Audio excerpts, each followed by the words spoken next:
Hi friends, আজ একটা special দিন। সেটা হলো আজকে আমার বার্থডে। তাই সকাল থেকেই ও জিজ্ঞেস করছিল, সকাল থেকে না কাল থেকেই জিজ্ঞেস করছে কী খাবে কী খাবে। সদ্য ডায়রিয়া থেকে উঠেছি বলে আমার খাওয়ার সেরকম কোনো চাহিদা নেই। তাই আমি বললাম প্লেন মুড়ি খাবো, যেটা আমি প্রতিদিনই খাই। তাই স্যালাড দিয়ে মুড়িটা মাখিয়েছি। সব রকমের স্যালাড দিয়েছি, পেঁয়াজ, শসা, টমেটো, গাজর, কাঁচা ছোলা সব দিয়ে মুড়িটা মাখিয়েছি। আর সঙ্গে রয়েছে ধোকলা। ও শুনলো না, তাই সকাল সকাল গিয়ে একটু ধোকলা কিনে এনেছে।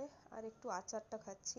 আচার না খেলে আমার মুড়ি খাওয়া শান্তি মনে হয় না। এটা কালকে রাত্রে একটু গিফট দিয়েছিল, একটা চকলেট আর চিপস।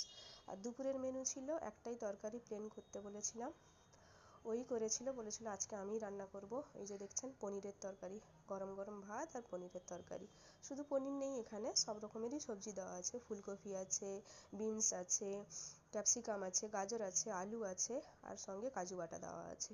তাই এই হিসেবেই রান্না করা, যাতে একটু মুখে মিষ্টি মিষ্টি লাগে। মুখের ভিতর কী সব বেরিয়ে গেছে, একদমই ঝাল খেতে পারছি না। তাই একটু বলেছিলাম মিষ্টি মিষ্টি করে রান্না করবে। তাই এই ভাত দেখছেন, আর এই পনিরের তরকারি, এটা আমার আর ওর, আমরা একটা থালাতেই খাই বরাবর। আর পাশে দেখবেন মেয়ের থালা, এই যে এটা মেয়ে খাবে। একটা তরকারি দিয়েই ভাত খেতে যে কী শান্তি লাগছে এখন বলতে পারবো না আমি। আর সন্ধ্যের সময় বলেছিলাম কিছুই আনবে না, কিন্তু না, শুনলো না। এই দেখুন চিকেন পকোড়া সব নিয়ে চলে এসেছে, সঙ্গে স্যালাড, আর পাশে রয়েছে মেয়োনিজ আর সস। মাম্মাকে আগে খাইয়ে দিয়েছিলাম একটু দুধ মুড়ি।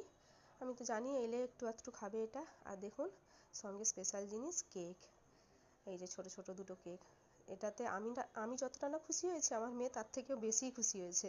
দেখতেই পাচ্ছেন আপনারা তার হাসিটা, আর ওর হাসিতেই আমার হাসি। এইভাবেই আমার বার্থডেটা কাটলো। রাত্রে কি খাবো জানি না এখনো।